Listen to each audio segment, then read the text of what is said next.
తోపుదుర్తి ప్రకాష్ రెడ్డి గారు రాప్తాడు శాసన.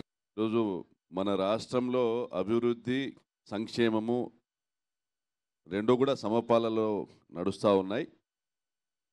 సంస్కరణల రాష్ట్రంగా అతిపెద్ద సంఘ సంస్కర్తగా ఈరోజు జగన్మోహన్ రెడ్డి గారికి దేశంలోనే ఆయనకు ఒక గొప్ప పేరు సంపాదించుకోగలిగారు. అనతి కాలంలోనే ఒకటి విద్యారంగంలో గ్రామీణ ప్రాంతాల్లో ప్రభుత్వ పాఠశాలలన్నీ కూడా ఆధునీకరించి కార్పొరేట్ పాఠశాలల స్థాయికి తీసుకొని వచ్చి పిల్లల తల్లిదండ్రులందరూ కూడా మా పిల్లలు ఇదే పాఠశాలల్లోనే చదవాలి, వాళ్ళకి ఇక్కడ ఈ స్కూల్స్ గవర్నమెంట్ స్కూల్స్ గతంలో చంద్రబాబు గారి హయాంలో ఉన్నటువంటి పరిస్థితికి ఇప్పుడున్నటువంటి పరిస్థితికి చాలా మార్పు ఉంది. కార్పొరేట్ పాఠశాలల స్థాయిలో ఉన్న ఇక్కడే చదవాలనేసి తల్లిదండ్రుల్ని మెప్పించేలా ఆయన పరిపాలన మొదలైంది.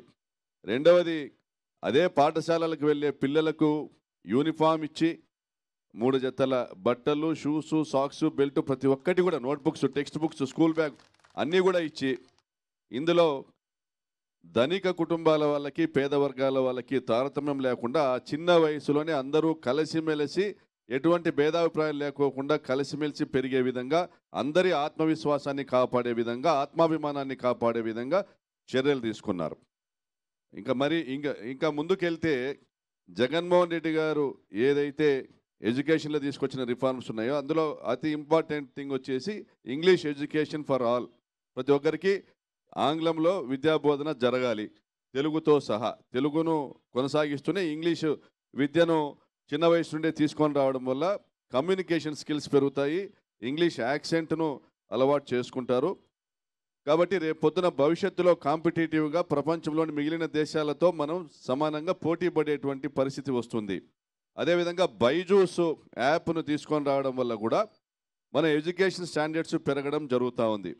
మరి కాలేజీలకు వెళ్ళే పిల్లలకు సంబంధించి జగనన్న సంపూర్ణమైనటువంటి ఫీజు రియంబర్స్మెంట్ వారు కోరిన కళాశాలలోనే ఏర్పాటు చేయడము, విదేశీ విద్యలను నోటిఫైడ్ యూనివర్సిటీల్లో గవర్నమెంట్ స్పాన్సర్ చేయడము, ఈ దేశంలోని అభివృద్ధిని ప్రతి ఒక్క దేశ పౌరుడు కూడా కాంక్షించేది ఈ దేశంలోని అభివృద్ధిని మనము ఆశిస్తున్నామంటే ముందు విద్యాభివృద్ధి జరగాలని ఒక సిద్ధాంతాన్ని పెట్టుకొని దాన్ని అమలు చేసి లిటరసీలో ఈరోజు కేరళ దాటి ముందుకు వెళ్ళాం మనం అక్షరాస్యతలో. ఇది గర్వించదగ్గ అభివృద్ధిని మన జగన్మోహన్ రెడ్డి గారు సాధించారు. అదేవిధంగా ఆయన తీసుకొచ్చినటువంటి సంస్కరణలో దిశా చట్టం మహిళలకు భద్రతను కల్పిస్తూ ఈరోజు దిశ యాప్ ద్వారా ఎక్కడున్నా కానీ వారి భద్రతకు నేనున్నానంటూ జగన్మోహన్ రెడ్డి గారు ఒక సందేశాన్ని ఇస్తూ దిశా చట్టాన్ని తీసుకొని రావడం కూడా మహిళలందరూ కూడా ఈరోజు జగన్మోహన్ రెడ్డి మా అన్న మా తమ్ముడు అనేటువంటి ఒక ప్రొటెక్షన్ సెక్యూర్డ్గా వాళ్ళు భావించేటువంటి పరిస్థితిని ఈరోజు మనం చూస్తూ ఉన్నాం. దిశ యాప్ గురించి ఇక్కడ ఉన్న మహిళలు ఎవరైనా మాట్లాడి, జగన్మోహన్ రెడ్డి గారు ముఖ్యమంత్రి అయిన తర్వాత దిశ చట్టం, దిశ యాక్ట్ ఒకవేళ మాకేదన్నా అత్యవసరం వచ్చి మొబైల్లో ఫోన్ చేసి వాళ్లకు ఇంటిమేషన్ ఇయ్యలేని సమయంలో ఈ యాప్ మీద ఊరికే జస్ట్ టచ్ చేసి షేక్ చేస్తేనే, ఇప్పుడు చేస్తే కూడా పోలీసు వాళ్ళు ఇక్కడికి వచ్చేస్తారండి. అంత గొప్ప చట్టాన్ని, అంత గొప్ప రక్షణను ఇచ్చిన గొప్ప నాయకుడు జగన్మోహన్ రెడ్డి గారు. దిశ చట్టాన్ని ఎక్కడో తెలంగాణలో ఏదో అఫెన్స్ జరిగితే నా రాష్ట్రంలో నా అక్క చెల్లెమ్మలకు ఏమీ జరగకూడదని చెప్పి గొప్ప ఉన్నతమైన ఆలోచన చేసి దిశ చట్టాన్ని తీసుకొచ్చి అసెంబ్లీలో ఇంప్లిమెంట్ చేసి పోలీస్ స్టేషన్లో ఎక్కువ మంది, దిశ పోలీస్ స్టేషన్లో ఎక్కువ మంది మహిళా కానిస్టేబుల్స్ని, మహిళల్ని ఉంచి ఏ మహిళకు అన్యాయం జరిగినా వెంటనే స్పందించే విధంగా, క్షణాల్లో నిమిషాల్లో స్పందించి ఆ మహిళ సేవ్ అయ్యే విధంగా ఏర్పాటు చేసిన జగన్మోహన్ రెడ్డి గారికి మా మహిళలందరి తరఫున కూడా కృతజ్ఞతలు తెలియజేసుకుంటున్నాం. మొబైల్స్ అందరి దగ్గర ఉంది, అందరూ దిశ యాప్ డౌన్లోడ్ చేసుకున్నారా? అందరి దగ్గర దిశ యాప్ ఉంది. అభివృద్ధి వికేంద్రీకరణ, ఆ వికేంద్రీకరణలో భాగంగా అమ్మఒడి ఒక బిడ్డకి ఇస్తుంటే ఆ బిడ్డ నా తల్లి స్కూల్కి పంపిస్తూ ఉంది.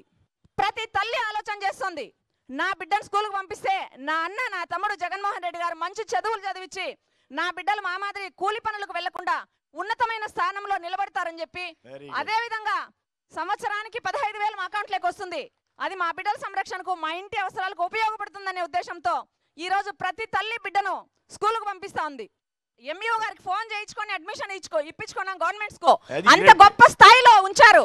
అదే ఇంకొక 5 సంవత్సరాలు వెళ్తే, ఇంకొక 5 సంవత్సరాలు జగన్మోహన్ రెడ్డి గారు ముఖ్యమంత్రిగా ఉంటే ఈ రోజు ఈ విద్యా వ్యవస్థ ఏ స్థాయికి వెళ్తుంది? ఈ మహిళలంతా ఇప్పుడు లక్షాధికారులు అయినారు. ఆ రోజు ఎన్ని లక్షలకు అధికారులు అవుతారు? ఎన్ని వ్యాపార వ్యవస్థల్లో ఎన్ని రంగాల్లో ముందుకుంటారు మహిళలు? ఇవన్నీ ఎందుకు గుర్తించలేదు అవతల వాళ్ళు అని నేనే చాలా సార్లు బాధపడతాను. సాగునీటి ప్రాజెక్టుల విషయంలో రాజశేఖర రెడ్డి గారు పునాది రాయి వేశారు కాబట్టి, రాజశేఖర రెడ్డి గారు జీడిపల్లి వరకు నీళ్లు తెచ్చారు కాబట్టి ఈరోజు పేరూరు డ్యాంకు సక్సెస్ఫుల్గా నీళ్లు తీసుకొని పోగలిగాం జగన్మోహన్ రెడ్డి గారి నాయకత్వంలో. 40 సంవత్సరాల నుంచి ఎండిపోయినటువంటి పేరూరు డ్యాము పెన్నా నది మీద ఉన్నటువంటి మొట్టమొదటి మీడియం ఇరిగేషన్ ప్రాజెక్ట్ అయితే దానికి ఉపరితల ప్రాంతంలోని కర్ణాటక నుండి నీళ్ళు వచ్చేటువంటి పరిస్థితి లేని పరిస్థితుల్లో దిగువ నుంచి ఈరోజు హంద్రీనివా నుంచి పేరూరు డ్యాంకు నీళ్లు తీసుకొని రాగలిగాం జగన్మోహన్ రెడ్డి గారు వచ్చిన తొలి 18 నెలల్లోనే. మరి ఈరోజు అనంతపురం జిల్లాలోని ప్రతి చెరువుకు నీళ్ళు ఇస్తూ ఉన్నారు. ఈరోజు భూగర్భ జలాలు పెరిగాయి.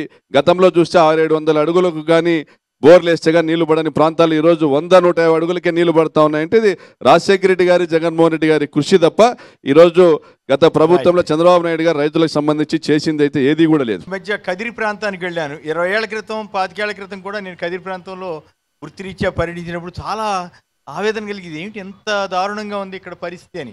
కానీ ఇప్పుడు మొన్న నేను వెళితే ఏ చెరువులో చూసినా నీళ్లు ఉన్నాయి. ఏంటంటే హంద్రీనివాను ఆ నీళ్ళని కాలువల ద్వారా వచ్చినట్టుని అక్కడ పెట్టారండి అని చెప్తే నాకు చాలా సంతోషం వేసింది. 300 చెరువులు నింపారట కదిరి ప్రాంతంలోని. సో అది కదా అభివృద్ధి అంటే అని నాకు సంతోషం అనిపించింది. ఈరోజు కుప్పంకు నీళ్లు తీసుకొని పోగలిగామంటే ప్రయోగాత్మకంగా తొలి సంవత్సరం కుప్పం వరకు హంద్రీనివా కాలువ నీళ్లు తీసుకొని పోవడానికి సక్సెస్ఫుల్గా ఇంప్లిమెంట్ చేశారు ముఖ్యమంత్రి గారు.